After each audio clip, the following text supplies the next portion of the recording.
ननकू उरांव जी, तमाम यहाँ पे जितना भी घोड़ा दल उपस्थित है और यहाँ पे आए हुए जितने भी पाढ़ा के विश्वासी गण है, उनको हमारे तरफ से जोहार।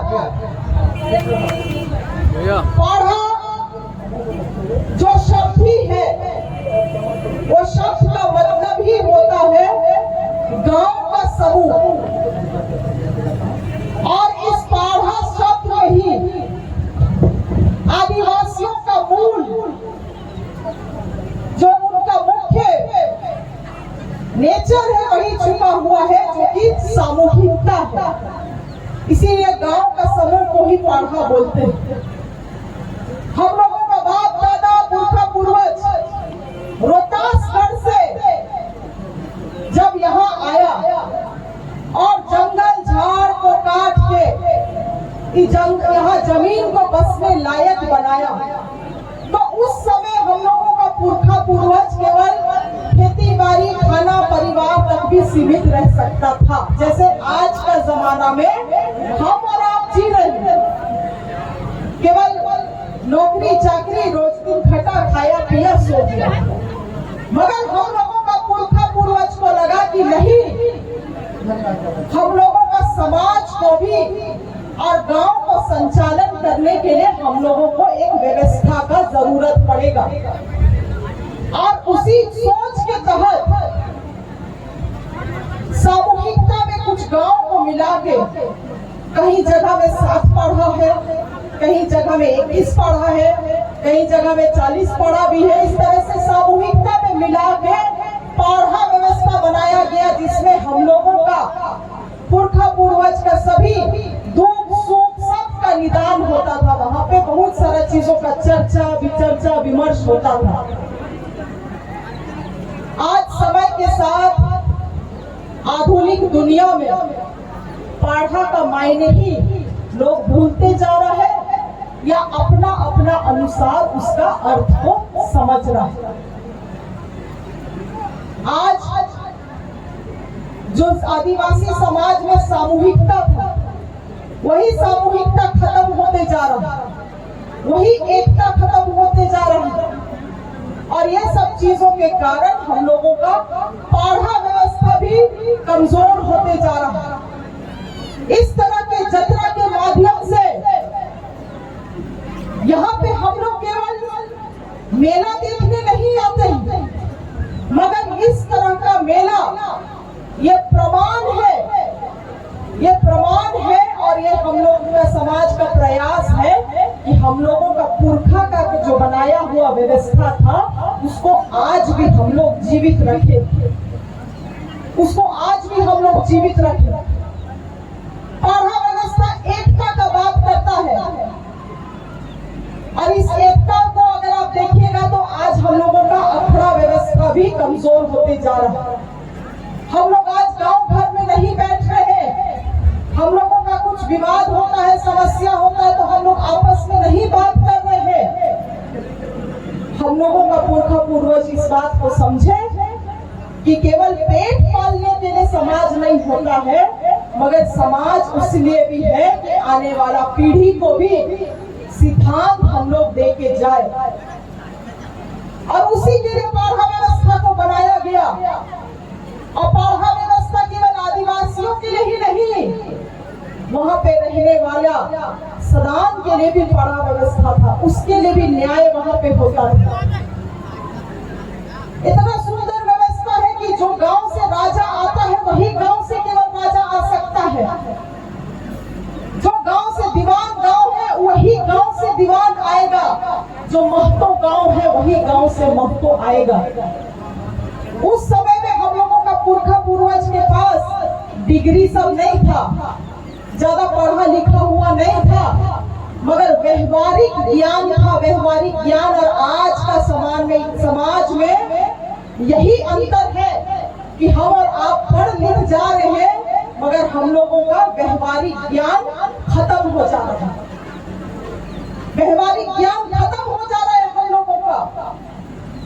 हम लोग सीखना नहीं चाह रहे हैं, आगे बढ़ना नहीं चाह रहे हैं। आज बताइए, आदिवासी समाज को देखिए और सारा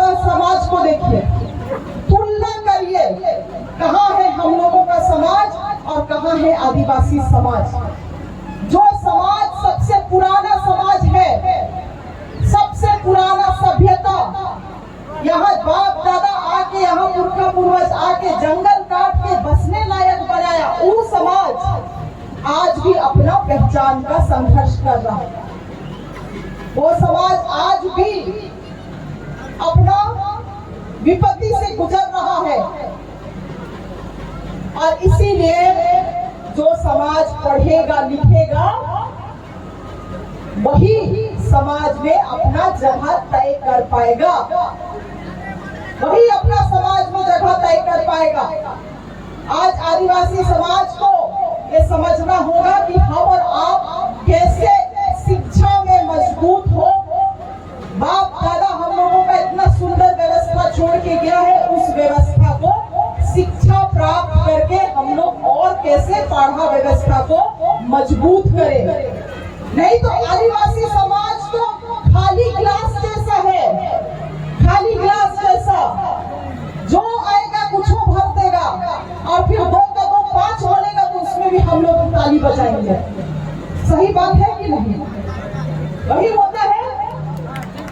हम लोग आधा अधूरा भरा हुआ गिलास है और जो आएगा उसमें भर के जाएगा, वही आदिवासी समाज बन जाएगा। इसीलिए हम लोगों को पढ़ लिख के, बाल बच्चा को पढ़ा लिखा के हम लोगों को उस लायक अपना समाज को बनाना है कि हम लोग सब अपना समाज में अपना जगह को तय कर सके।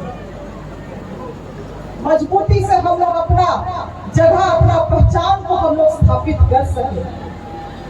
आज यहाँ पे मंच में बैठे हम सभी बुद्धिजीवी, जनप्रतिनिधि, जितने भी लोग हैं, सबसे बड़ा जिम्मेवारी हम लोगों का कंधा में है। सबसे बड़ा जिम्मेवारी ये पद, ये कुर्सी, ये कोई राजा वाला कुर्सी नहीं है।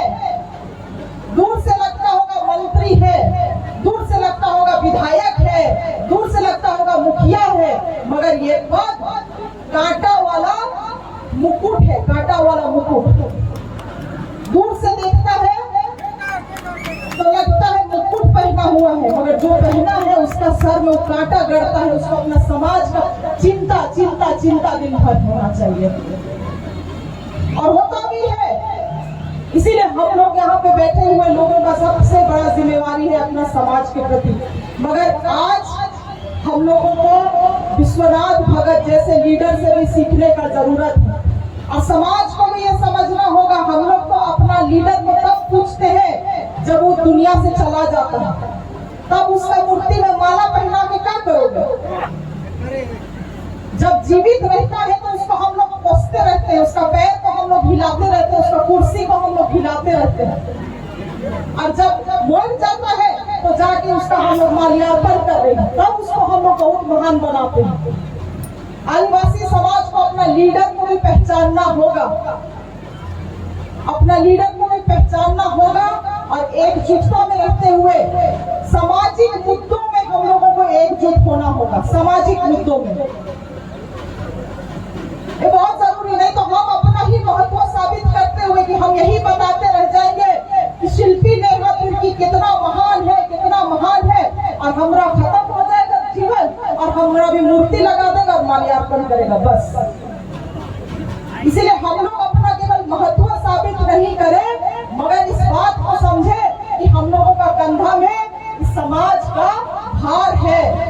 जैसे आज लोग रंपा चंपा को धर के लाया ना, भार लगा, वही भार हम लोगों का कंधा में है।